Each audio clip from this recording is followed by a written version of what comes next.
Let us start. So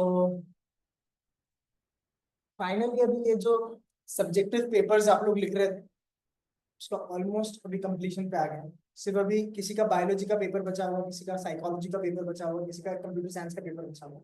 but more than that electives छोड़ के जो मेजर पेपर्स थे अब वो अपने कंप्लीट हो चुके हैं, right? If you look at the road in front of you, you have a lot of things to gear up against, and अब अपने को ये समझना बहुत जरूरी है कि ये जो लगभग 40 डेज का जो अपने पास टाइम मिल रहा है, इन 40 डेज के टाइम को कैसे अपन चैनलाइज करें, बहुत बहुत क्रूशियल दिन है। सबसे पहले तो मैं आपको इसकी पावर बताता हूँ। तो आपको अनुष्का बोर्डे के बारे में पता है, राइट? तो अनुष्का ने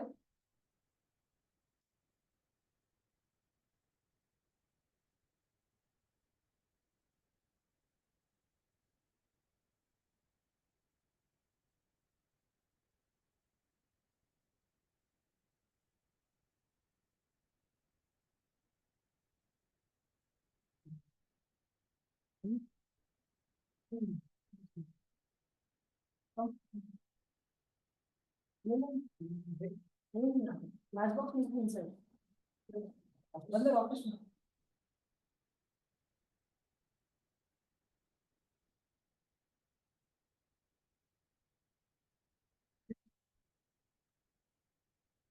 can you hear me guys? Chat section में या if you can unmute. Yes, okay, great. 40 days का मैं आपको पावर बता रहा था कि कितना इंपॉर्टेंट है, कितना सिग्निफिकेंट है। 40 डेज में आपने जो आपके सीनियर के बारे में सुना है अनुष्का ने, 40 डेज में एनडीए में 536 582 का स्कोर लाया है आउट ऑफ 900। 40 डेज की प्रिपरेशन, क्योंकि उसके वक्त जब एनडीए डिक्लेयर हुआ था तो एग्जाम के बीच में सिर्फ और सिर्फ इतना ही टाइम था, ठीक है? इतनी बड़ी चीज को अकम्प्लिश करना और इतना कम समय है, तो नॉर्मल लोग अगर सोचेंगे तो नॉर्मल लोगों को ना ये लगेगा कि यार ये बहुत बड़ा चैलेंज की तरह है या इम्पॉसिबल चीज है।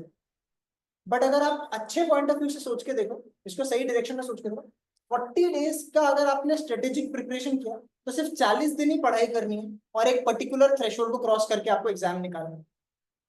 बट अब ये जो 40 डेज है ना, ये बाकी नॉर्मल डेज से अलग इसलिए है क्योंकि इस पूरे टाइम पीरियड में ये जो टाइम है, ये सीजन्ड प्लेयर्स ही इसको अकम्प्लिश कर पाएंगे। सीजन प्लेयर्स का मतलब आप समझना, सीजन प्लेयर मतलब ऐसे लोग जिन्होंने ट्राई एंड टेस्ट करके अपना वे को फिगर आउट कर दिया है। देखो, मेहनत सब लोग करने वाले हैं, मेहनत मेहनत करके आप इसको चैलेंज करके एग्जाम क्रैक नहीं कर सकते। मेहनत करने वाले बहुत लोग हैं। अभी what you need is, apart from right effort, what you need is to get the result. Can someone tell? Right method या राइट टेक्निक,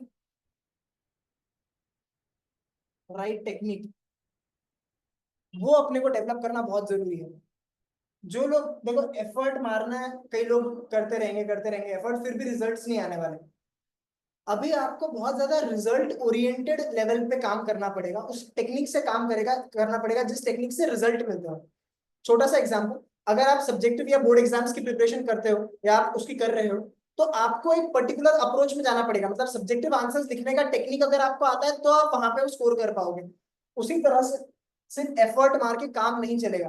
और कई लोग ना इस एफर्ट मारने के इसमें भी अपन पहले सबसे पहले कुछ प्रिंसिपल्स डिस्कस कर रहे हैं आज की मीटिंग में, जिसकी मदद से ही ये हो सकता है अगर आपको इसको कन्वर्ट करना है एनडीए में। तो राइट एफर्ट, एफर्ट सब लोग मारेंगे, बट राइट टेक्निक, टेक्निक का मेरा मतलब क्या है, आप प्लीज अपने दिमाग में फिट कर लेना कि एनडीए की जो एग्जाम है वो मगअप करके या लर्न करके क्रैक नहीं की जा सकती है, ठीक है? एनडीए की जो एग्जाम है वो सिर्फ रट के इसको क्रैक करना इम्पॉसिबल जैसा होगा। आप ट्राई करोगे वो हो नहीं पाएगा, आप फ्रस्ट्रेटेड फील करोगे। This exam is going to test you. हम डिफरेंट डिफरेंट सब्जेक्ट्स के एक्सपेक्टेशंस और अंडरस्टैंडिंग और उस पर भी जाने वाले धीरे धीरे।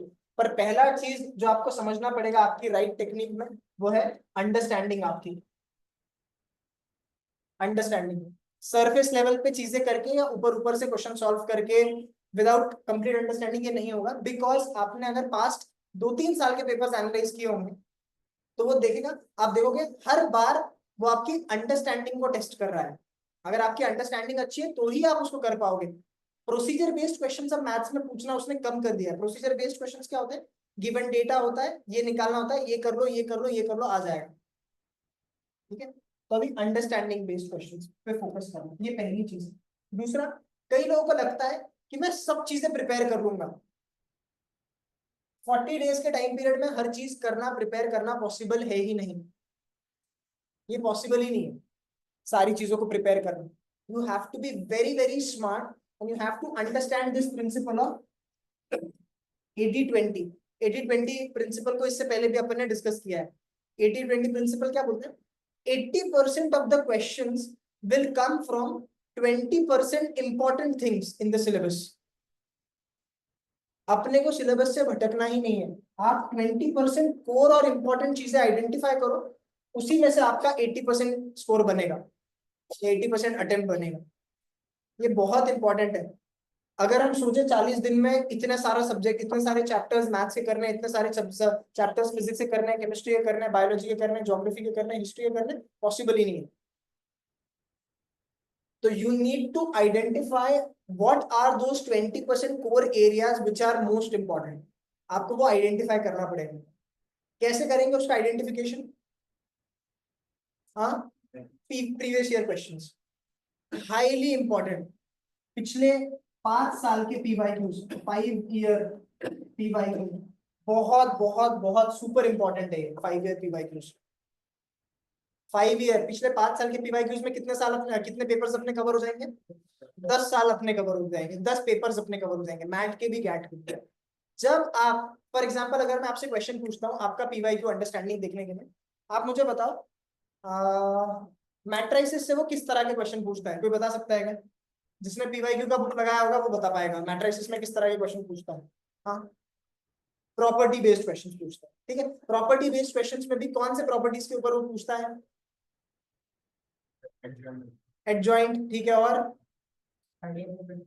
आइडियम पोटेंट वाला सेम कैटेगरी है, वही वही वही वो बार बार पूछता है। ठीक है, इनवर्स वाली प्रॉपर्टीज। अगर आप एक सेकंड,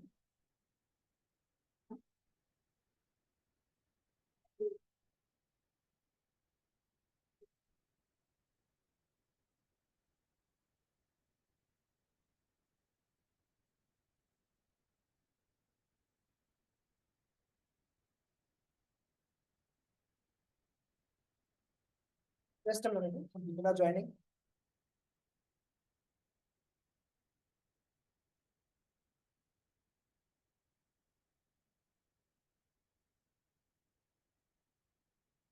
तो the first thing is related to the understanding. Learn करके ये चीज नहीं होने वाली है। Understanding the 20% concepts from which 80% of questions are going to come. ये चीज एकदम एकदम मैं आपको बोल रहा हूँ क्रक्स है। अब देखो मैं आपको कन्वेंशनल तरीके की पढ़ाई बताता हूँ। कई लोग क्या करेंगे, जैसे कोई टॉपिक है, कॉम्प्लेक्स नंबर है, उसको पढ़ना है, तो वो लोग क्या करेंगे, एकदम स्टार्ट से वापस स्क्रैच से स्टार्ट करेंगे कि कॉम्प्लेक्स नंबर का डेफिनेशन क्या होता है, आर्गन प्लेन क्या होता है, एम्पलीट्यूड क्या होता है, मैग्नीट्यूड क्या होता है, ऐसे सारा सीक्वेंस में पढ़ेंगे। That is not how you prepare in the last 40 days. वो शुरुआत में तैयारी कर दो। अब आपको ये पता होना चाहिए कॉम्प्लेक्स नंबर शुरू करने से पहले कि कौन से इंपॉर्टेंट एरियाज हैं जिसके ऊपर से क्वेश्चंस आने वाले हैं, और डायरेक्टली क्वेश्चन सॉल्विंग के थ्रू अप्रोच करना है। और इसके लिए 5 ईयर का पीवाईक्यू एनालिसिस बहुत ज्यादा हेल्पफुल रहने वाला है। ठीक है, अगेन कई लोगों को ये भी डर होगा कि सर 40 दिन ही करना है और सारे चैप्टर्स कैसे प्रिपेयर करूं, क्या करूं, वो सब भी अपन आगे जाके डिस्कस करने वाले हैं कि कितना प्रिपेयर करना पड़ेगा, क्या प्रिपेयर करना पड़ेगा, वो सारी चीजें आपको पता चलेगी। Another very, very important thing in having this right technique, can you identify anything where majority people see what we are discussing right now is all the pitfalls that others will do and that we should not. बाकी सारे लोग 100% syllabus cover करने जाएंगे, possible ही नहीं है। बाकी सारे लोग हर चीज रट के तैयारी करेंगे, पॉसिबल ही नहीं है, आपको रिजल्ट नहीं मिलेगा उससे। हम वो टेक्निक्स डिस्कस कर रहे हैं जिससे आपको रिजल्ट मिले, ऑल इंडिया रैंक मिले। और बताओ मुझे। हाँ, paper skills, paper solving skills. No matter how skilled और adept you are in problem solving, आपके पास कोई भी प्रॉब्लम लाके दो, आप उसका सोल्यूशन निकाल सकते हो। इससे आपका पेपर नहीं होने वाला, इससे आपका कन्वर्ट नहीं होने वाला। आपका कब कन्वर्ट होगा रिजल्ट में, जब आप उसको, कितना टाइम मिलता है पर क्वेश्चन एनडीए में, कितना टाइम मिलता है कोई बता सकता है? या इवन सीईटी किसी भी एग्जाम में आप मुझे बताओ। 2 मिनट नहीं, 75 seconds. 75 seconds is what you get, ठीक है। बट अब उसमें भी उस टाइम को कैसे एम्पलीफाई वगैरह करना है वो सब समझेंगे। पेपर सॉल्विंग ये टाइम बाउंड होना चाहिए, इससे रिजल्ट मिलेगा। अगर ये नहीं करेंगे, हम पहले इसलिए डिस्कस कर रहे हैं क्योंकि आगे जाके ये सारी चीजें आपको पता होनी चाहिए। और ऐसी कौन सी चीजें जिससे आपको रिजल्ट मिलेगा? रिवीजन, बहुत अच्छा पॉइंट बोला। अब इमेजिन करके देखो, 2 days before the exam, what will you need to revise?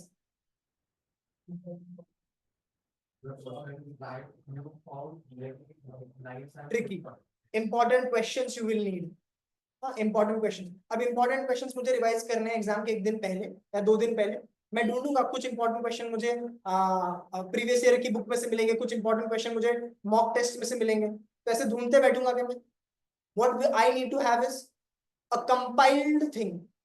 Everything should be compiled. If there is no compilation, there won't be consolidation. If there is no consolidation, you won't get the confidence 2 days before. क्योंकि आपका आधा material आपके class notes में, आपका आधा material आपकी problem solving वाले book में, आपका आधा मटेरियल आपके मॉक टेस्ट में। We have to get the things compiled. जितना ज्यादा चीजें कंपाइल्ड होगी उतनी फास्ट आप रिवीजन कर पाओगे, जितना फास्ट रिवीजन कर पाओगे उतना ज्यादा ये हो पाएगा। तो रिवीजन जो है, ये रिवीजन करने के लिए आपको short notes plus review sheets आपकी रेडी होनी चाहिए। अगर किसी के पास नहीं बनी हो ना, कोई दिक्कत नहीं है, रेडीमेड भी चीजें हैं, टॉपर्स ने कुछ बनाई हुई है, वो भी चीज अपने को क्या करना है, उसकी प्रिंट आउट लेना है और अपने हिसाब से उसको एनोटेट कर देना है। एनोटेट समझते हो सब लोग? उसके हिसाब से बिल्ड ऑन कर देना है। जिसने बनाया ऑलरेडी किसी ने रखा है, अगर आपने नहीं बनाया अब तक, अगर आपने आपका खुद का पर्सनलाइज बनाया, नथिंग लाइक इट। पर आपने नहीं भी बनाया होगा तो किसी और का लेके उस पर भी आपने एनोटेशंस कर दिए ना, तो भी अपना काम बन जाता है। पॉइंट बीइंग, मुझे ये चाहिए कि आप सभी लोगों के पास 2 days बिफोर द एग्जामिनेशन हर एक सब्जेक्ट के नोट्स रेडी हुए, and the note should be so compact. उस नोट्स में से फॉर्मूला से थ्योरी नहीं चाहिए, उसमें इंपॉर्टेंट क्वेश्चंस का भी कलेक्शन चाहिए। कि अगर मैं कोई भी टॉपिक बोल दूं, स्ट्रेट लाइंस बोल दूं, पेयर ऑफ स्ट्रेट लाइंस बोल दूं, सर्कल्स बोल दूं, तो उसका ये कॉन्सेप्ट के जो स्टार मार्क क्वेश्चंस है उसका भी कलेक्शन आपके पास चाहिए। तब आप किसी भी सब्जेक्ट को, किसी भी चैप्टर को बहुत अच्छे से रिवाइज कर पाओगे। वे लोग सारा चीज कर लेते हैं, लास्ट में रिवीजन का मटेरियल ही नहीं होता उनके पास, तो इसलिए रिजल्ट नहीं मिलता। और क्या चीज है बहुत इंपॉर्टेंट? और क्या चीज है बहुत इंपॉर्टेंट?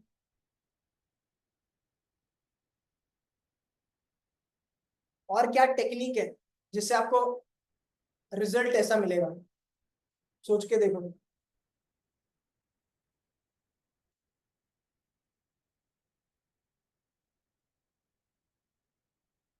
हाँ, हाँ, कॉन्फिडेंस मतलब साइकोलॉजिकल लेवल पे कॉन्फिडेंस, कंसिस्टेंसी, ये सब चीजें तो बहुत इंपॉर्टेंट है।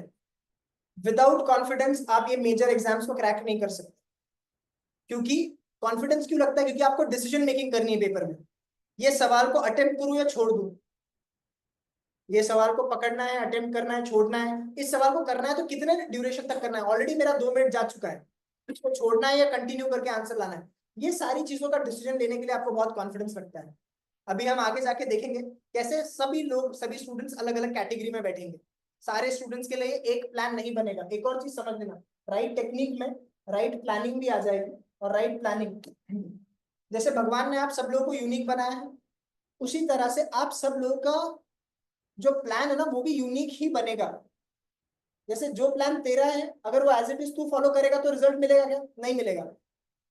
You have to come up with your own plan. इससे पहले हमने बहुत सारे लोगों के टॉपर स्टॉक भी जब सुने थे, जो क्लास में आए थे, उन लोगों ने अपने अपने हिसाब से चीजें प्लान आउट की थी। किसी का मैथ स्ट्रांग है तो उन लोगों ने मैथ्स पे रिलाई किया था, बाकी सब्जेक्ट्स को कम किया था। किसी के बाकी सब्जेक्ट स्ट्रांग है, मैथ्स को जस्ट कट ऑफ क्लियर करने के हिसाब से प्रिपेयर किया था। ये चीजों की जो अंडरस्टैंडिंग है, इसको अपन कहते हैं स्वॉट एनालिसिस। आपको आपका स्ट्रेंथ, वीकनेसेस, ये सारी चीजों की बहुत अच्छे से क्लैरिटी चाहिए कि आपको कितना आता है कितना नहीं आता है, और उसके हिसाब से आपका प्लान अपने को बनाना पड़ेगा। एक मैक्रो प्लान मैं आपको दे दूंगा, पर वो plan one size fit for all नहीं होगा। वो प्लान के हिसाब से आप कस्टमाइज कर लेना। जैसे फॉर एग्जांपल एक पर्टिकुलर सब्जेक्ट को एक मैक्रो प्लान में 8 दिन दिए, पर आपको लगता है ये सब्जेक्ट मैंने इससे पहले किया है, तो आप उसको 4 दिन में ही खत्म कर लो। और किसी दूसरे सब्जेक्ट को अगर अपन ने 7 दिन दिए और इससे पहले आपने उसका कुछ भी नहीं किया है, तो आप यहाँ पे 10 दिन दे दो। ये समझ में आ रहा है? तो this is also one of the very important techniques that we can use. And right technique में एक और चीज बहुत इंपॉर्टेंट अभी यहाँ पे आ जाएगी, वो रहेगी ये जो 40 डेज रहेंगे ना, इन 40 डेज में what we are going to need is absolute level of commitment from your mind, your body and everything, and on a consistent basis. If you fall ill or if you fall sick even for a single time, that will decrease your ranks. आपका rank पीछे हो जाएगा। it's a very very precious time. Majority people, एक और चीज मैं अभी right technique कुछ से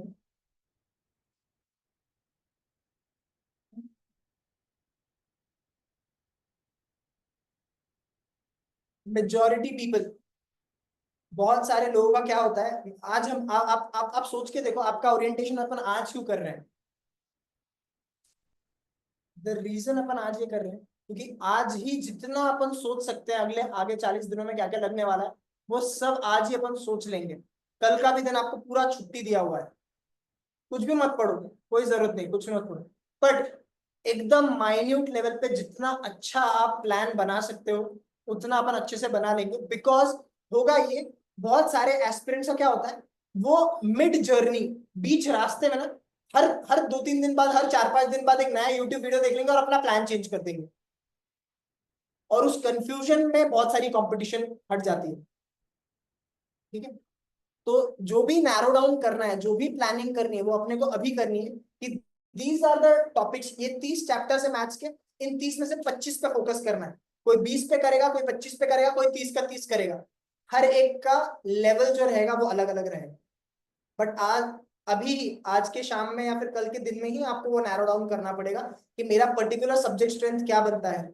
उसके रिलेटेड शॉपिंग भी अपने को करनी पड़ेगी। शॉपिंग का मतलब क्या?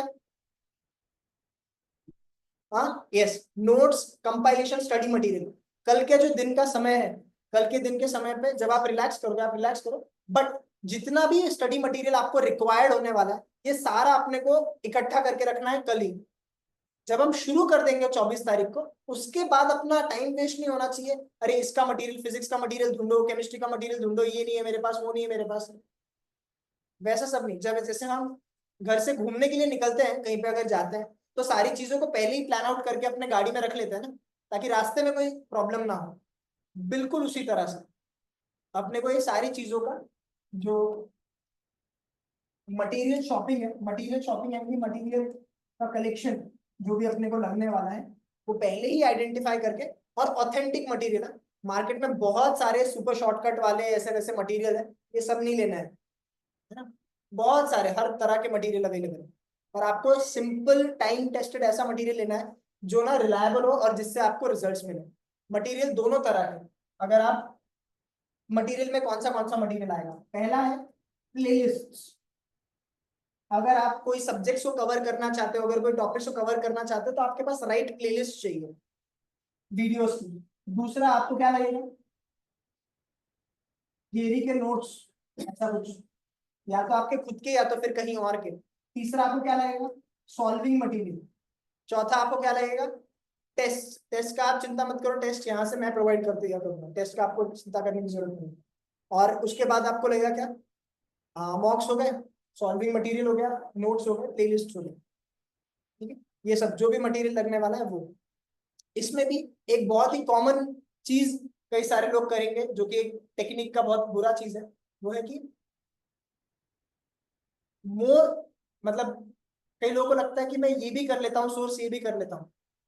Less is more. The idea is same source को बार बार करना, जो एक सोर्स आपने किया है उसी को बार बार करना, rather than relying on multiple sources. कई लोग ये करते हैं कि एक पर्टिकुलर चैप्टर अगर वो कवर कर रहे हैं तो ये टीचर से भी कर लेंगे, फिर उसी चैप्टर को दूसरे टीचर से भी कर लेंगे, फिर उसी चैप्टर को तीसरे टीचर से भी कर लेंगे। वैसा सब नहीं करना है, सेम सोर्स को बार बार सॉल्व करना। तो limited resources, maximum revision, that is the technique जिससे रिजल्ट मिलेगा। हम लोग करते हैं ना सब, बीच बीच में स्विच कर देते हैं।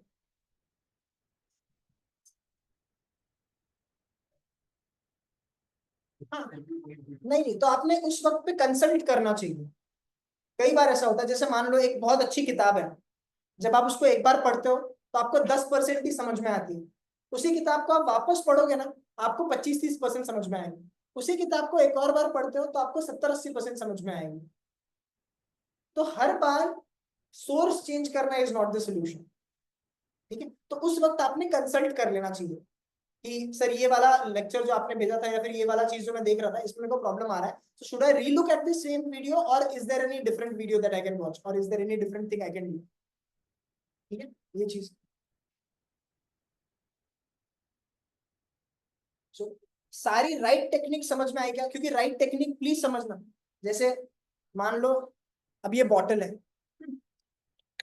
ये बॉटल है, इस बॉटल की जगह कुछ और चीज समझो। मैं अगर ये बहुत हैवी है, जैसे चलो बैट बॉटल छोड़ो, आप इसको ना हमारे घर में गैस सिलेंडर्स होते हैं। गैस सिलेंडर को अगर आपको एक जगह से दूसरी जगह पे पहुंचाना होता है तो आप कैसे करते हो? ऐसा पूरा गैस सिलेंडर उठाते हो और फिर एक जगह से दूसरी जगह पे रखते हो क्या? What's a smarter way of doing it? Raise your hands. Physics जो सिखाता है एक smarter way of doing. Yes Prajakta, tilt करके रोल करके लेके जाओ। इस चीज की मैं बात कर रहा हूँ। इट्स नॉट इम्पॉर्टेंट कि आप कितना मेहनत करते हो, कोई 10 घंटा मेहनत करेगा, कोई 14 घंटा मेहनत करेगा, आउटपुट नहीं आने वाला होगा तो कोई फायदा ही नहीं उसमें। You have to first learn the right technique that will give you the results. Otherwise results नहीं आया तो कोई फायदा ही नहीं। आप किस किस को बोलते फिरोगे कि मेरी 2 साल में मैंने इतनी मेहनत की, मैंने ये किया वो किया? कोई फायदा नहीं है, कोई सुनने नहीं वाला आपकी story. Learn the right technique. एक बार आपने टेक्निक सीख ली कि रोलिंग करते हुए चले जाएंगे तो हो जाएगा। उसी तरह से please, these are the pointers for the right technique. रट्टा मार के नहीं चलेगा, अंडरस्टैंडिंग बिल्ड करनी पड़ेगी। 100% चीजें नहीं करनी है, 20% 25% इंपॉर्टेंट चीजें आइडेंटिफाई करनी है, उसी में से आपका 80% काम हो जाएगा। उसी तरह के सवाल आते हैं, बार बार उसी तरह के सवाल आते हैं। प्रीवियस ईयर क्वेश्चंस का एनालिसिस करने के बाद आपको समझ में आ जाएगा क्या चीज इंपॉर्टेंट है, क्या चीज इंपॉर्टेंट नहीं है। पेपर सॉल्विंग, जब तक आप टाइमर लगा के पेपर सॉल्विंग नहीं करोगे तब तक आपको नहीं समझ में आएगा आपका डिसीजन मेकिंग कहाँ पे गलत जा रहा है, कितना स्कोर आ रहा है क्या। ये हर दिन करना बहुत जरूरी हो चुका है। रिवीजन, रिवीजन मटेरियल अपने पास रेडी हो जाना चाहिए एग्जाम के पहले। आपकी खुद की स्वॉट एनालिसिस हो जानी चाहिए और आपके हिसाब से, आपके स्ट्रेंथ्स और वीकनेसेस के हिसाब से आपका प्लान बनना चाहिए। किसी और का प्लान अपन कॉपी पेस्ट नहीं कर सकते। यूट्यूब पे जो कोई प्लान आएगा रेडीमेड कोई ना कोई बनाएगा, उस चीज को डायरेक्टली ब्लाइंडली कॉपी पेस्ट नहीं कर सकते। सभी के स्टूडेंट्स की लर्निंग की फ्रीक्वेंसी, स्टडी की कैपेसिटी अलग अलग होती है। शायद जहां पे उन्होंने 5 दिन दिए आपका 2 दिन में वो काम हो जाए, तो उसके हिसाब से आपको आपका प्लान बनाना पड़ेगा। उसमें डेफिनेटली हम लोग हेल्प करेंगे। और जो भी मटेरियल्स है उसके लिए प्रिंसिपल क्या है?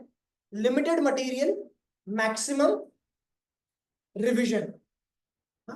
और एक और स्ट्रैटेजी, एक और टेक्निक है बहुत इंपॉर्टेंट वाली, जो मैंने इससे पहले आपको शायद कभी नहीं बोली थी, अभी बात करें तो मटेरियल में ये सारा मटेरियल आपके पास रेडी होना चाहिए और इस मटेरियल की शॉपिंग के लिए ही आपको कल का छुट्टी दिया हुआ है, ताकि आप ये सारा कलेक्शन एक जगह पे बना करके, मैंने भी बना के रखा है पर मैं रेडीमेड कुछ देने नहीं वाला हूँ अब से, because everything that will happen from now on is going to be on a earned basis. ठीक है, this is a mission mode right now. मैं मिशन मोड इसीलिए मैं बहुत सीरियस नोट पे इसको फोकस कर रहा हूं, because this is a major career make और ब्रेक वाला सिचुएशन।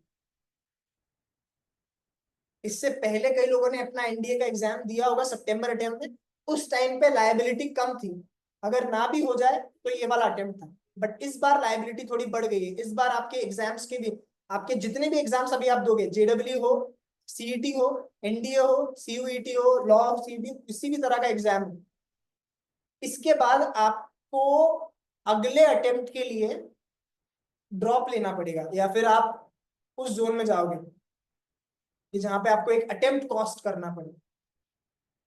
एंड आपको पता है ये जो लूप होता है, कई बार आप किसी भी आपके सीनियर से कभी बात कर सकते हो, how does it feel to not get a good rank और a good college after this season of April May, and there starts the life of compromise. Compromise the branch, compromise the college, compromise the lifestyle, compromise the friends, compromise everything. And it is like a मतलब hassle even for the parents, because private college मिलेगा, private college की fees is two times, three times more than the normal fees. ये one shot gear है, 2 साल में आपने कुछ भी किया होगा, कितने भी रायते फैलाए होंगे, ये 40 दिन में अगर आपने आपकी गाड़ी ट्रैक पे ला ली तो आपकी सारी गलतियां माफ। तो बोलते हैं ना 7 खून माफ, वैसा ही है। इसको आपने कन्वर्ट कर लिया तो आपका सारा जो भी पास का ही है ना, वो सब ठीक हो सकता है। सिर्फ इतना है, you have to mentally prepare yourself, because this is a different game. Result oriented way में प्रिपेयर करना पड़ेगा, थोड़ा सा ये अलग गेम है, इसलिए मैं बार बार इस पर एम्फोसाइज कर रहा हूँ। The last thing that I understanding the technique is, जब भी you prepare for national level और state level exams, always you have to, जैसे आप मान लो एक क्रिकेट मैच खेल रहे हो, कबड्डी मैच खेल रहे हो, कोई भी एक फुटबॉल मैच खेल रहे हो, जब आप आपके ओपोनेंट के साथ खेलते हो तो आप एक ओपोनेंट का ना बहुत क्रिटिकल एनालिसिस करते हो, उसके मेजर प्लेयर्स क्या है, उसकी मेजर स्ट्रेटेजीज क्या है, आप उसके पास्ट मैचेस को भी देखोगे, देखोगे नहीं देखोगे। So you play the opponent, you predict कि उसका बैटिंग लाइनअप क्या होगा, उसका बॉलिंग लाइनअप क्या होगा। That is called as predictive thinking. Predictive thinking, आपको प्रेडिक्ट करना पड़ेगा कि यार इस तरह के क्वेश्चंस आएंगे, इस टॉपिक पे क्वेश्चंस आएंगे before. And this is not I am talking for the final exam, I am talking about एक छोटे से छोटा मॉक भी आप देने वाले होंगे ना। मान लो आप लोगों ने एक पर्टिकुलर सेक्शन प्रिपेयर किया केमिस्ट्री का, उसके बाद आप उस पर सेक्शनल टेस्ट देने वाले हो। सेक्शनल टेस्ट देने से पहले ही जब आप प्रिपेयर करते हो, आपको प्रेडिक्ट करना पड़ेगा यार इस पे क्वेश्चन को पूछ सकता है, ऐसा क्वेश्चन बना सकता है। जितना आप प्रेडिक्ट कर लोगे उतना आप देखोगे कि एग्जामिनेशन के साथ, क्योंकि तब बहुत मजा आता है when you are 2 steps ahead of the opponent. वो जो सोच के आया था वो आपने पहले ही सोच लिया, और उसके आगे का भी 2 कदम। आप में से अगर कोई चेस खेलता होगा तो you understand what I am talking about. तो predictive thinking, this is an art that you need to develop. I know many people are sincere, hardworking, consistent, that is fine, but you have to have this right technique. Without right technique, आप वो cylinder उठाओगे आपके हाथ टूट जाएंगे और वो cylinder नहीं हिलेगा। Right technique use किया, फास्टर मूवमेंट, फास्टर रिजल्ट्स आपको मिल जाएंगे। Is this first thing clear? Any doubts? I have not opened the chapters of all the subjects and everything because I really wanted you guys to understand this first principle.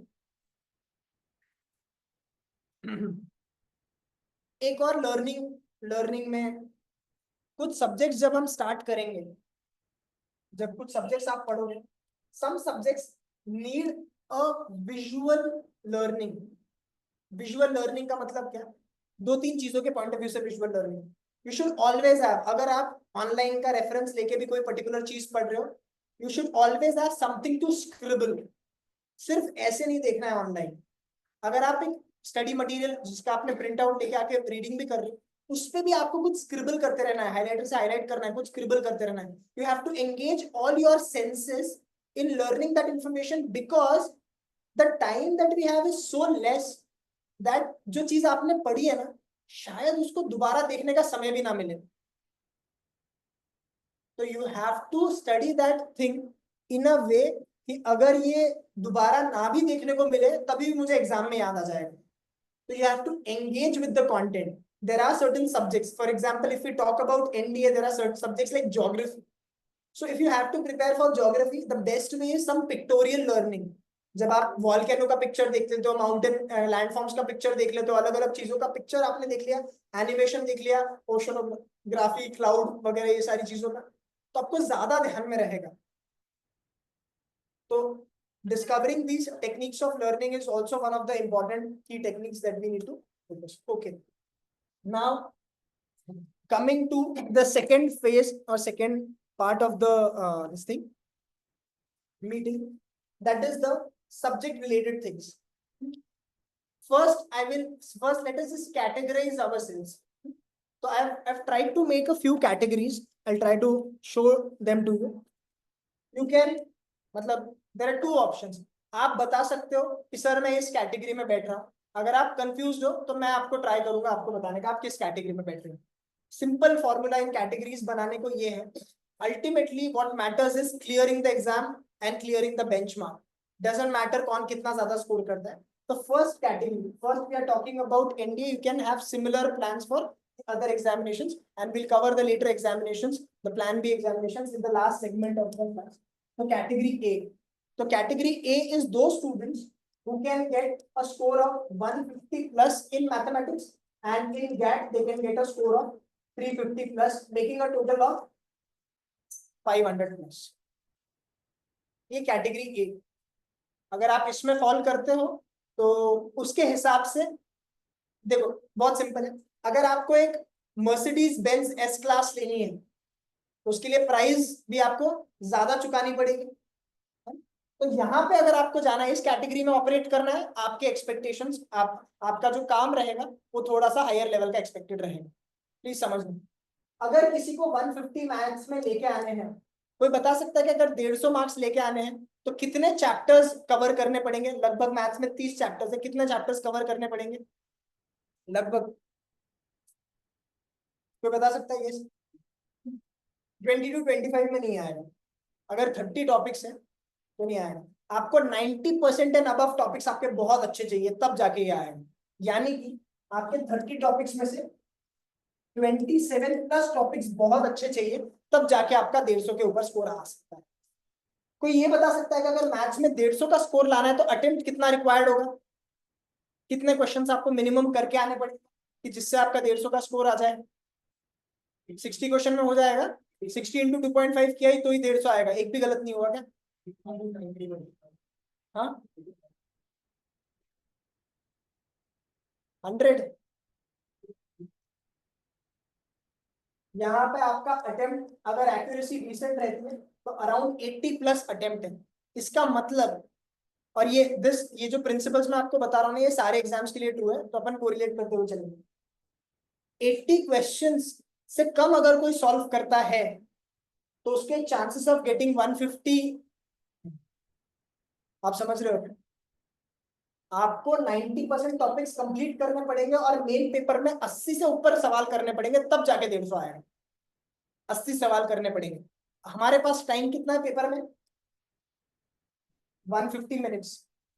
150 minutes, 10 minute paper का management, मतलब sign करो, इधर sign करो, वो sign करो. 10 minute OMR filling, 20 minute चले गए. 10 minute paper scanning, 30 minute चले गए.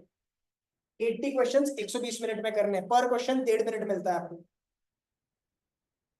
तो ये लेवल ऑफ कमिटमेंट रिक्वायर्ड है if someone wants to follow in this category. अगर किसी को गैट में 350 लेके आने हैं, कितने क्वेश्चंस उसको करके आने पड़ेंगे? हाँ 125 इंटू 4 कितना होता है? 400 नहीं 500 होता है. तो आपको अगर गैट में लेके आने हैं तो you have to attempt around 115 plus questions. 115 plus questions आपको करने पड़ेंगे तब इसमें वो आएगा. अगर ये लाना है तो इंग्लिश में कम से कम 150 के आसपास लाने पड़ेंगे और बाकी सब्जेक्ट्स में वैसे. ये कैटेगरी ए है. कैटेगरी बी में डिटेल चीज है, आप जिस कैटेगरी में फॉलो करते हो मैंने बना रखी है, पर I want you to understand where you fall so that you can focus कि मैं इस कैटेगरी में बनता हूँ, मेरे को इतना लेके आना है. ठीक है. First priority is to get through the line. Category B. Category B में आपको, आप मैथ्स में 120 प्लस का एम रख सकते हो और गैट में से 350 plus, making your total to be 470 plus, 460, 470 plus. ये वाला. इस कैटेगरी में भी आपकी रिक्वायरमेंट्स क्या हो जाएगी? 80% ऑफ चैप्टर्स. मतलब आपने 30 के 30 चैप्टर्स नहीं भी किया ना तो भी कोई दिक्कत नहीं. आपने 24 चैप्टर्स भी कर लिए इंपॉर्टेंट वाले तो भी आपका काम बन जाएगा. 120 आप मार्क्स लेके आ पाओगे. आपको अटेम्प्ट कितना करना है? 80 क्वेश्चंस भी आपको नहीं करने हैं. आपको मैं अटेम्प्ट भी बता देता हूँ कितना करना है. 65 क्वेश्चंस कर लो. 65 क्वेश्चन लगा लो. 65 आपने लगा दिए. ऑटोमेटिकली अगर डिसेंट एक्यूरेसी के साथ आपने क्या होगा 120 का स्कोर आ जाएगा। कैटेगरी बी गैट के लिए सेम। कैटेगरी सी मैथ्स में 120 सेम, और गैट में 300। ठीक है, ये कैटेगरी। यहाँ पे आपका टोटल कितना बन जाएगा, around 420 plus. 420 plus, if you remember जब वर्धन आया था ही टोल्ड 420 के आसपास उसका ऑल इंडिया रैंक 45 आ गया था। इफ मतलब that person has a good SSB skills also, इतना 45 भी आ सकता है, डबल डिजिट रैंक आ सकता है। Even for girls this is very much possible, because लड़कियों को तो लेके ही आना पड़ेगा डबल डिजिट रैंक, क्योंकि अपने पास उतनी वैकेंसीज नहीं है। इतना bare minimum I would want, इतने पे सब लोग ऑपरेट करें। इतना भी अगर नहीं हो पा रहा है पॉसिबल, इसमें भी आपको गैट की भी सारी चीजें नहीं करनी पड़ेगी। गैट में आपने इंग्लिश में 120 भी स्कोर कर लिए, ये सब भी कर लिया, तो भी आपका काम चल जाएगा। ये वाली कैटेगरी आराम से, ये कैटेगरी निकलती है। मेजॉरिटी ऑफ एस्पिरेंट्स इस कैटेगरी में अपना एग्जाम निकालते हैं। लास्ट कैटेगरी भी बता देता हूँ, बेयर मिनिमम कैटेगरी है। अगर आप बोलोगे कि सर हमने बहुत पाप किए हैं और हमारा सिलेबस बहुत पीछे है, हमारे पास बहुत कुछ ही है, इससे नीचे अपन नहीं उतर सकते। मैथ्स में इतना लेके आना पड़ेगा, और गैट में इतना लेके आना पड़ेगा, 400, 390 टू 400। इससे नीचे नहीं उतर सकते, उसके नीचे मतलब पूरा खाई है, तो उसके बहुत रिस्की जोन है। इसके हिसाब से आप जिस कैटेगरी में फिट करते हो, आपका प्लान अपन वैसा बनाएंगे। उतने ही चैप्टर्स पे फोकस करेंगे। कुछ कुछ चैप्टर्स नॉन नेगोशिएबल है, उनको करना ही है। जैसे कैलकुलस नॉन नेगोशिएबल, आप कोई भी कॉम्पिटेटिव एग्जाम उठा लो, कैलकुलस बहुत हाई रोल प्ले करने वाला है। Trigo non negotiable. ठीक है, तो ये टॉपिक्स जो है, टॉपिक्स की भी लिस्ट मुझे पता है सर, पर मैं रेडीमेड नहीं देना चाहता। मैं चाहता हूँ कि आप थोड़ा सा कल जो आपका फ्री टाइम मिलेगा ना, उसमें अच्छे से पेपर्स को एनालाइज करो। किसी वीडियो को देख के नहीं है, please do not kill your original thinking. किसी वीडियो को देख के नहीं, आप डायरेक्ट ये पिछले 5 साल के पेपर्स उठाओ और बस मार्क करते चलो कि ट्रिगो का ये कॉन्सेप्ट का ये क्वेश्चन आया था, इसका ये कॉन्सेप्ट का वो क्वेश्चन आया था। खुद से वो करो, लगने दो 4 घंटे 5 घंटे, बट आपको पूरा का पूरा ओपोनेंट का दिमाग समझ में आ जाएगा कि इस पर्टिकुलर चैप्टर में से वो कौन से क्वेश्चन पूछता है, कौन से कॉन्सेप्ट से क्वेश्चन पूछता है। उसके बाद जब आप मंडे से प्रिपरेशन स्टार्ट करोगे ना, फिर देखना आपकी प्रिपरेशन कितने धार आएगी, क्योंकि आपने पूरा खुद से सेल्फ एनालिसिस किया सारे पीवाई क्वेश्चन। ठीक है, कुछ चीजें अपन आउटसोर्स नहीं कर सकते, कुछ चीजें अपन आउटसोर्स नहीं कर सकते, वो अपने को इन हाउस ही ठीक करनी होती। तो ये वन ऑफ दोज थिंग्स है। तो आप इसमें सोच के देखो कि आप किस कैटेगरी में फिट होना चाहोगे, और उसके अकॉर्डिंगली अपन उसका प्लान बना सकते हैं। मैं अगर एक टेंटेटिव मैक्रो लेवल पे अगर आपको कुछ प्लानिंग का भी हिसाब किताब अगर दूं, तो let's say see now it is around 22nd. Tomorrow we have taken like a holiday and a analysis on a material purchasing वाला thing के लिए break। 24th से भी अगर अपन शुरू करते हैं, तो एग्जाम का स्केड्यूल अगर आप देखोगे, April 1st week you have your exam of JW, first examination that's coming your way. Apart from this, law CET, if someone is also thinking of having a plan B, having a plan B is important, because you need to know where is your fallback option. You cannot keep it only totally dependent. That is first. Second thing, जो आपकी next exam आएगी वो कौन सी आएगी? NDA, directly NDA आ जाएगा 13th of April को। Third exam जो आपके सामने आ जाएगी वो आ जाएगी सीईटी एग्जाम। ठीक है, लास्ट वीक ऑफ अप्रैल। तो दिस इज द सीक्वेंस। तो अपनी जो प्रिपरेशन का सीक्वेंस है, जो लोग एनडीए के बारे में सोच रहे हैं, उनकी प्रिपरेशन की सीक्वेंस में अपन उल्टा स्टार्ट करेंगे। यानी कि 24th से जब हम स्टार्ट करेंगे, तो हम कौन से सब्जेक्ट को कवर कर लेंगे, जैसे ज्योग्राफी, केमिस्ट्री का एनडीए वाला part of chemistry, geography, then there is pol science और this thing, wait a minute, I've noted it, I'll share it with you. English,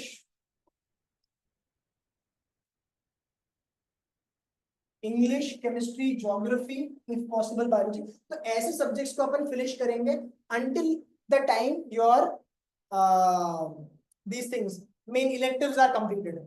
जैसे ही आपके इलेक्टिव्स कंप्लीट हो गए, तो फुल थ्रॉटल मोड में then will begin with maths, physics and chemistry. तो around 6-7 से लेके तो 30th मार्च तक आपका ये सारी चीजें हो जाएगी, सो दैट पीसीएम आपका ताजा ताजा इन सब चीजों के लिए अवेलेबल हो जाएगा। और जो उसके पहले का गैट पोर्शन है वो अपन पहले करेंगे। ये समझ में आ रहा है क्या? शुरुआत में अपन गैट नहीं स्टार्ट करें। This I am talking for India aspirants, जिसका डायरेक्ट सीईटी है तो वो डायरेक्टली फिजिक्स केमिस्ट्री मैथ्स से शुरू करेगा। उनके पास 3 ही सब्जेक्ट्स है और उन 3 सब्जेक्ट से शुरू कर देगा। सीक्वेंस क्या बिठाना है क्या वो अपन फिगर आउट अभी करेंगे, जब इंडिविजुअली आप मुझे बताओगे आप किस कैटेगरी में बैठे हो और आप कितना टाइम और एनर्जी उसको डिवोट कर सकते हो। तीसरा, यहाँ पर जो मॉक्स भी अपने होंगे वो कुछ सेक्शनल मॉक्स होंगे और कुछ आपके फुल मॉक्स होंगे।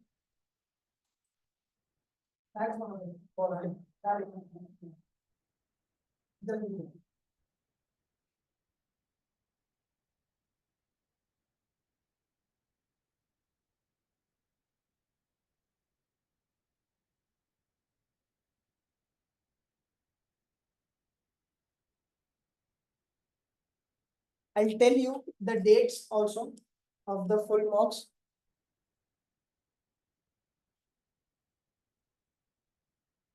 For mathematics, we'll try to cover it in sections.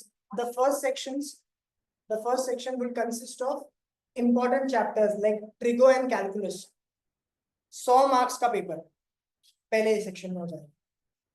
Calculus 70 से 80 मार्क्स का कैलकुलस आता है और ट्रिगो का भी उसमें मिला लो तो 100 मार्क्स का पेपर बनेगा आपका सेक्शन 1। तो पहला सेक्शन टेस्ट जो होगा मैथ्स का, ये सारी चीजें आपको मिल जाएगी, ग्रुप पे वगैरह में डाल दूंगा तो वहां पे आ जाएगी। ये अपना रहेगा 13 मार्च के आसपास, 13 मार्च के आसपास, ठीक है। सेकेंड सेक्शन में सारे ऐसे मिड रेंज टॉपिक्स जैसे probability, PNC, statistics, correlation, binomial और matrices and determinants. Again this will have a score of around 120 marks.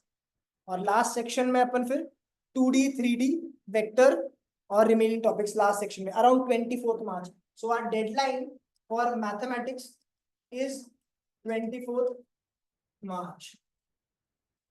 I am expecting, क्योंकि हमने उसको ऑलरेडी 2-3 राउंड्स लगा दिए हैं, तो ये वाला जो राउंड रहेगा वो थोड़ा सा शार्पर रहेगा और इस वाले राउंड में अपन थोड़ा सा अलग तरीके से करेंगे। तो क्या करेंगे, कैसे करेंगे मैं बताऊंगा। तो around 7th March will be starting mathematics and will closing it by 24th। और उसके बाद पूरे फुल मॉक्स शुरू हो जाएंगे मैथ्स के, ठीक है। केमिस्ट्री के पॉइंट ऑफ व्यू से बेसिक केमिस्ट्री आपका 24th से शुरू हो जाएगा टिल 6। तो जितना भी बेसिक केमिस्ट्री अपने को लगता है एनडीए पॉइंट ऑफ व्यू से वो कंप्लीट होगा और उसके बाद से अराउंड 7 से लेके 29 तक पूरा केमिस्ट्री सीईटी के लेवल का हो जाएगा। समाधान सर ही लेंगे वो, तो सीईटी के लिए भी उन्होंने बोला है उनके वो जो नोट्स देंगे आपको, वो नोट्स भी आप लोगों ने कर लिए और हर एक चैप्टर का प्रैक्टिस शीट भी आपने कर लिया, तो उससे बाहर का नहीं आता है सीईटी में, ठीक है। वो फिजिक्स के लिए सीईटी में प्लेलिस्ट आपको मिलेगी और उस प्लेलिस्ट को बैक करते हुए आपको चैप्टर वाइज ये मिलेंगे। और डाउट्स तो वो चलते रहेंगे, बट चैप्टर वाइज टेस्ट और एक प्लेलिस्ट वैसे, ठीक है। तो तीनों का पीसीएम का क्लोजिंग अपना अराउंड 29 मार्च रहेगा। मैथ्स अपन थोड़ा सा पहले क्लोज कर देंगे। जो फुल मार्क्स रहेंगे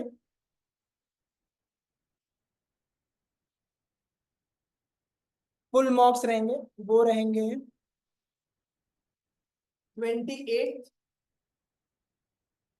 28 first, fifth, then 7, 8 and 9, 1 2 3 4 5 6 full मॉक्स।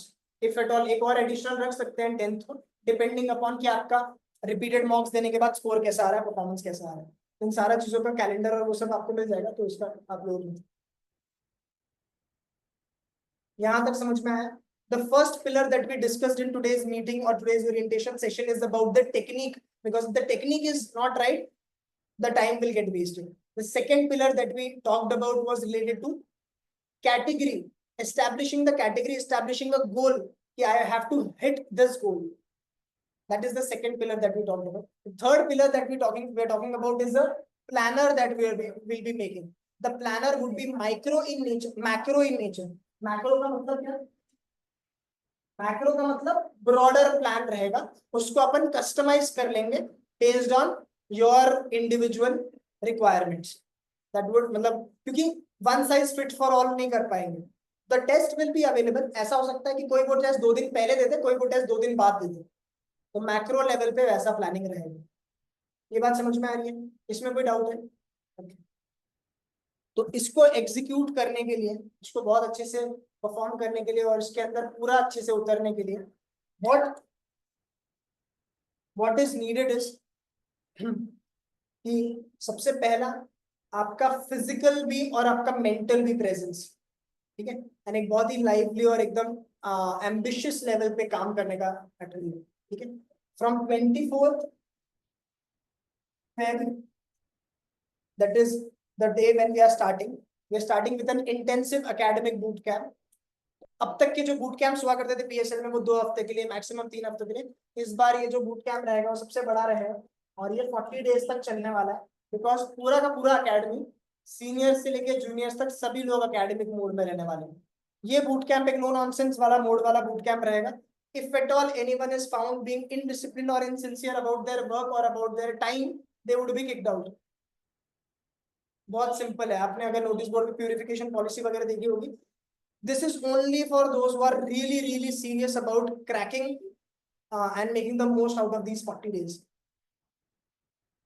in these 40 days you would, मतलब उसको अपन बहुत अच्छे से चैनलाइज करेंगे, मतलब कि आपके सेशंस भी ऐसे प्लान हो कि आपको फटीग भी ना हो और एट द सेम टाइम आपका प्रॉपर वो ये भी हो, मतलब आउटपुट भी क्रिएट हो, ठीक है। डाउट्स के लिए भी टीचर्स रहेंगे और at the same time but you have to have that thing. अगर अगर कोई सो रहा है, मतलब सोने की भी पॉलिसीज थोड़े से चेंज हो जाएंगे, क्योंकि अगर कोई इस रूम में सो रहा है तो मुझे भी नींद आने का चांसेस बढ़ जाएंगे, तो वो सब नहीं चलेगा। रात में अपने को पूरा नींद लेके आना है, सुबह के टाइम पे बहुत अच्छे से परफॉर्म करना है, ठीक है। So that is how things are going to be there and accordingly, मतलब सिटिंग अरेंजमेंट और वो सारी भी चीजें वैसी ही होगी, ठीक है। The stakes are going to be high, the expectations in terms of your commitment। इतना मैं इतना आपको बोल सकता हूँ कि अगर आप बहुत ईमानदारी से करने वाले हो तो आपको बहुत फायदा होगा और आपको बहुत मजा भी आएगा, बिकॉज आपने भी बोर्ड्स में भी देखा होगा, जब पेपर अच्छा जाता है तो एक आपको अच्छे से अच्छा फीलिंग आएगा ऑटोमेटिकली। जब आपने खुद से मेहनत की है, खुद से ये सब किया, पेपर अच्छा आता है, तो वो बहुत अच्छा डोपामीन आपको हिट मिलेगा। बट किसी भी तरह का nuisance on social media would not be tolerated. कि आप सोशल मीडिया पे रील्स देख रहे हो, आपको आपको बोर हो रहा है, आप चलते चलते पढ़ो और फ्लोर पे बात करते करते पढ़ो, पर किसी भी तरह का social media related time pass is not going to be tolerated at all. Very clear on it. No gaming, no social media, no YouTube वगैरह। आपको एंटरटेनमेंट करना है, आपको ब्रेक लग रहा है, आप लाइब्रेरी में वोकैबुलरी, इफ मतलब if you have to aspect. मैंने अभी इंग्लिश वाले सब्जेक्ट को खोला नहीं था, पर मैं अभी ओपन करता हूँ इंग्लिश वाले सब्जेक्ट में। बहुत बहुत इंपॉर्टेंट सब्जेक्ट है गैट सेक्शन में। इंग्लिश का जितना भी लोगों ने अभी तक कुछ एनालिसिस वगैरह की होगी, मुझे बता सकते हो क्या इंग्लिश के मेजर सेक्शंस क्या क्या है पेपर में? तो बता सकते हैं? Yes, antonym synonym. उसको किस पिलर में अपन कैटेगराइज करेंगे? वो आ जाएगा वोकैबुलरी में। तो वोकैबुलरी में सारा चीज, antonym, synonym, one word substitution, idiom, phrases, ये सारा चीज का एक पिलर बनता है। दूसरा और एक कौन सा पिलर आता है? Sentence error. वो किस में कैटेगराइज में आएगा? Spotting the error. Grammar section, तो ये दूसरा सेक्शन आ जाएगा ग्रामर सेक्शन, है ना। ये भी बहुत इंपॉर्टेंट पिलर है वन टाइम इन्वेस्टमेंट की तरह। ये पहला पिलर, ये दूसरा पिलर। तीसरा पिलर इंग्लिश का कॉम्प्रिहेंशन। कॉम्प्रिहेंशन ये टेस्ट करता है कि आपकी अंडरस्टैंडिंग क्या है, कि आप कितने समझ सकते हो। किसी ने इस पे भी इन्वेस्ट किया, 160 170 मार्क्स तक का आउटरीच आपको मिल सकता है, पर ये एक दिन में नहीं होगा। You have to be a continuous reader. तो आपका जो पॉजिटिव ब्रेक वाला टाइम रहेगा उसमें आप रीडिंग कर सकते हो। जितने आप नए नए शब्द सीखोगे, जितने सारे क्वेश्चंस, सारे पेपर्स अपने को लगाने हैं, एनडीए, सीडीएस, एफकैट में जितना भी वोकैबुलरी है, जितना भी ग्रामर है, सब लगा देना है, ताकि अपना 150 160 170 स्कोर आ जाए। और जितना ज्यादा रीडिंग करेंगे, जितना अलग अलग टाइप के कॉम्प्रिहेंशन पढ़ेंगे, उतना ज्यादा ये हो जाएगा। इन सारे चीजों की प्लेलिस्ट, उस प्लेलिस्ट को कितना टाइम लगने वाला है वो सब भी मैंने बनाया है, बट वो over a period of time मैं शेयर करूंगा, जैसे जैसे वो सब्जेक्ट जैसे जैसे शुरू हो जाए। अपने को लगने वाली जो चीजें हैं वो है प्लेलिस्ट, नोट्स, प्रैक्टिस मटेरियल और मॉक्स। ये 4 चीजें अपने को लगने वाली है, ठीक है, हर हर सब्जेक्ट में। ये चीज समझ में आएगी? इसमें कोई भी डाउट्स होंगे, कोई भी आपके क्वेश्चंस होंगे तो वो आप पूछ सकते हो। Once again I am telling, हर एक का जो प्लानर रहेगा वो कस्टमाइजेबल रहेगा, वो अपने को बनाना पड़ेगा। वैसा मैक्रो सेम रहेगा, उसके हिसाब से माइक्रोज सबके टारगेट्स और इन सबको देख के अलग अलग बनेंगे। लेकिन we have to show up 1 day at a time, 1 week at a time. हफ्ते भर के जो अपने टारगेट्स है ना वो पूरे होते चलने चाहिए। जो भी अपन वीकली टारगेट सेट करेंगे अपने लिए, 40 डेज देखा जाए तो बहुत दूर लगेंगे, पर एक हफ्ते के जो अचीवमेंट्स रहेंगे, और हर हफ्ते आपकी कोई ना कोई एक या दो टेस्ट तो रहेगी। ठीक है, understood? Any questions, anyone has any doubts, anyone has? Clear? एक और चीज, आप आपका जो स्टेट ऑफ माइंड है उस पे एक शील्ड आनी चाहिए। शील्ड का मतलब समझ लेना, इस पॉइंट पे आपको 10 ओपिनियंस मिलती है, फैमिली से, फ्रेंड से, इससे उससे, अलग अलग लोगों से। मैंने भी आपको 10 चीजें अभी बता दी है। You have to process these things on your own, come up with your own things. मतलब आपको उसके हिसाब से नैरो डाउन करना पड़ेगा चीजों को। You cannot listen to anyone and everyone, especially if they are not expert in that subject. आप किसी का भी नहीं सुन सकते, बिकॉज एक थॉट भी आ गया मन में कि इस बार नहीं होगा, या किसी भी तरह का नेगेटिव थॉट आया, किसी भी तरह का ये चीज हो गया। प्लस कई बार अपन घर में जाने के बाद भी कुछ फैमिली का कुछ इशू चल रहा है, कुछ झगड़ा हो रहा है, कुछ ये हो रहा है, कुछ वो हो रहा है, ऐसा वैसा। You cannot let your energies go down because of any reason. You have to keep up with a very high energy, so you need to have filters, you need to have some sort of shield. तो कोई भी कुछ भी बोल रहा है तो उस चीज को अपने सिस्टम में नहीं जाना चाहिए, मतलब उसके फिल्टर्स के थ्रू। अगर वो जरूरी हुई तो इसको लो, जरूरी नहीं है तो इग्नोर करो। कोई फैमिली का कॉम्प्लिकेशन 1 महीने में नहीं बढ़ने वाला। इनफैक्ट अगर आप 1 महीने में इसका रिजल्ट देते हो ना, तो जो भी फैमिली में कॉम्प्लिकेशन वगैरह चल रही थी ना, सब सुधर जाएगी। जब आपका रिजल्ट आ जाता है ना, तो सब लोग खुश हो जाते हैं। आपको कितना भी डांटते होंगे खुश हो जाएंगे, रिजल्ट आएगा तो सर पे बिठाएंगे, है ना? और वो रिजल्ट आने में, और आप कितने भी अच्छे स्टूडेंट हो, रिजल्ट नहीं आया है ना, तो वही पेरेंट्स जो आपको पलकों पे बिठा देंगे, है ना? तो उनका भी आपको रौद्र रूप देखने को मिल सकता है। पॉइंट बी कि बिना किसी फियर के, बिना किसी नेगेटिव थॉट के, रिजल्ट अपने हाथ में नहीं होता है, बट प्रोसेस अपने हाथ में, और मॉक्स में अपना बेस्ट देना और ये सब चीजें करना अपने हाथ में। तो ये एक कंपटीशन रहने वाला है, और उसके लिए अब तक आप जैसे पढ़ रहे थे उसमें कि सिर्फ अच्छी चीजें लेनी है, जो भी बुरी चीजें हो रही है उसको छोड़ देना है। एक और बार मैं पूछता हूँ, किसी को कोई मन में कोई प्रश्न हो किसी भी चीज को लेके, किसी भी चीज को लेके, फाइन ट्यूनिंग प्लान बनाना है, मतलब आप लोगों के साथ मिलके वो बनाना पड़ेगा। मैक्रो प्लान में शेयर कर दूंगा आपके साथ, उसके हिसाब से उसको स्टडी करके आप आपका इंडिविजुअल प्लान बनाओ। मुझे कैसा चाहिए प्लान वो भी बता देता हूँ। अपने को एक डायरी लगेगी, फिजिकल कॉपी में हो सके तो एक डायरी, या ऑनलाइन में भी चलेगा तो लैपटॉप वगैरह, कोई ना कोई एक चीज जहां पे हर दिन का आपका एक मैक्रो कि हफ्ते भर में आप क्या करने वाले हो, और उस दिन में एक पर्टिकुलर लेवल पे आप क्या क्या करने वाले हो, और किस किस दिन आपकी एग्जाम है। तो आपका कैलेंडर, जैसे वीआईपी लोग जो होते हैं ना, उनका कैलेंडर ब्लॉक्ड होता है। जैसे मोदी जी को 15 मार्च के दिन मोदी जी कहाँ पे होने वाले होंगे, ऑटो ऑलरेडी उनके कैलेंडर में फीड होगा उस चीज की।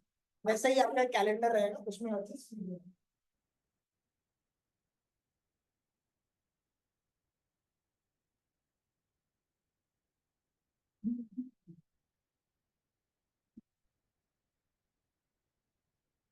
ठीक है, चलेगा? ओके फिर कल क्या करना है? तो कल सबसे पहले अपनी नींद पूरी करो, अगर आप थक चुके होंगे इतना। सबसे पहले नींद पूरी करो। दूसरा, प्रीवियस ईयर पेपर्स उठाओ अपने अपने एग्जाम के डोमेन के, उनको बस आपको देखते हुए चलना है। पेपर उठाना है, कौन सा चैप्टर का, कौन से सब टॉपिक का, से नोट्स बनाओ। 2-3 पेपर भी आप लोगों ने कल कर लिए मेजर सेक्शंस के, आपको बहुत अच्छी फील आ जाएगी कि कौन से चैप्टर में से क्या क्या चीजें वो पूछ रहा है, और उसको स्क्रिबल करो। ऑनलाइन मत करना, ऑनलाइन भी अगर कर रहे हो तो नोटबुक लेके उस पर स्क्रिबल करो। और चाहिए तो इसमें आप थोड़ा सा बड़ी पेयर में भी ऑपरेट कर सकते हो। अगर आपको अकेला करना है तो आप अकेला कर सकते हो, दो लोग साथ में मिलकर करना है कि ये दो पेपर तू कर ले, ये दो पेपर तू कर ले, ऐसे करके भी 4 साल के पेपर या 3-4 साल के पेपर करने, वैसा भी आप कर सकते, what ever suits your time availability and interest. तो सबसे पहले वो चीज कर लो। दूसरा, थोड़ा सा रिलैक्स करो अपने आप को, अपने पूरे जितने भी इससे पहले आपने टेस्ट दिए होंगे, चाहे बोर्ड एग्जाम्स दी होगी, चाहे आपने कोई मॉक्स दिए होंगे, जितनी भी आपकी ऐसे कोई फीडबैक्स आपको मिले होंगे कि यार तू इनकंसिस्टेंट है, तू बहुत बातें करता है पढ़ाई करते वक्त, तो एक जगह पे सिटिंग कैपेसिटी तेरा अच्छा नहीं है, तू सॉल्विंग तो कर लेता है पर एग्जाम में परफॉर्म नहीं कर पाता है, या तुझे याद नहीं रहता, तेरे नोट्स नहीं बने, जो भी अब तक आपका फीडबैक रहा होगा, सेल्फ फीडबैक, सारों को लिख लो, क्योंकि इन सब चीजों को अपने को ओवरकम करना है। वो करने के बाद कल एक मस्त इंडिया पाकिस्तान का मैच है, तो वो देख लेना, थोड़ा सा माइंड फ्रेश रहेगा। अगर अगर अगर या जीतेंगे या नहीं जीतेंगे, क्या लगता है आप लोगों को? हाँ, जीतेंगे? आईआईटी पापा ने बोला, देखते हैं।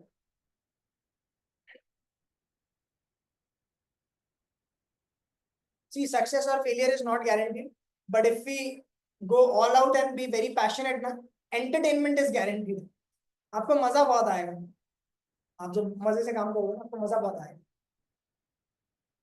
ठीक है, चले। लास्ट पेपर कौन सा?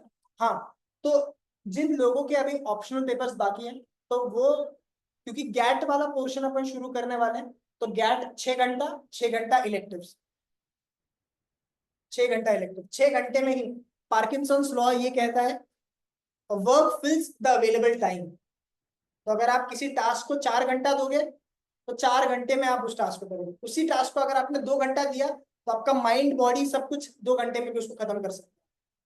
ठीक है, तो एकदम स्मार्ट वे में, एकदम एफिशिएंट वे में 6 घंटे आपको इलेक्टिव्स को देने हैं, जो भी आपका इलेक्टिव होगा, और रिमेनिंग 6 घंटे आप आपके गैट के लिए दे सकते हैं। समझ में? ठीक है, चलेगा? Okay, all right. Are there any questions from the online? Okay, there are a few. Yes, yes, you are right, Parinita. Yes, that's correct. I hope pretty much I was audible also, and you could make sense of how we are going to start and how the planner is going to be. More details with respect to the test के dates, with respect to the कौन से test होंगे, उसके dates क्या होंगे, एक particular subject के लिए क्या प्लानिंग आई है, वो मैं आपको यहाँ पे बताने से अच्छा मैं ग्रुप पे भेज दूंगा। उसको आप स्टडी करना कि क्या माइंडसेट से मैंने क्या क्या बनाया है। उसमें भी आपको कुछ भी लगता है तो आप उस पर कमेंट कर सकते हो, उसके हिसाब से अपन कस्टमाइज कर लेंगे। ठीक है, हाँ। नहीं, आप चूज ही हो सकते हो, आप पिकी हो सकते हो, डिपेंडिंग अपॉन आप अपने आप को कौन से कैटेगरी में रखते हो, और उस कैटेगरी के हिसाब से उन सब्जेक्ट्स पे अपन वेट करेंगे, वेटेज ज्यादा देंगे। ठीक है, अपना कम्युनिकेशन अभी थोड़ा सा और स्ट्रॉन्ग रखना है, क्योंकि जहां पर भी जो भी प्रॉब्लम आता है इमीडिएटली आप लोगों को मैसेज कर सकते हो। आप सब लोगों को पता है कि टेलीग्राम पे मैं सबसे फास्टेस्ट अवेलेबल रहता हूँ, तो वहां पे आपको ये करना है। 1 मिनट हो गई, इज दैट फाइन? चलो डन, क्लोज करते हैं इसको। Thank you so much for joining. Sure Parineeta.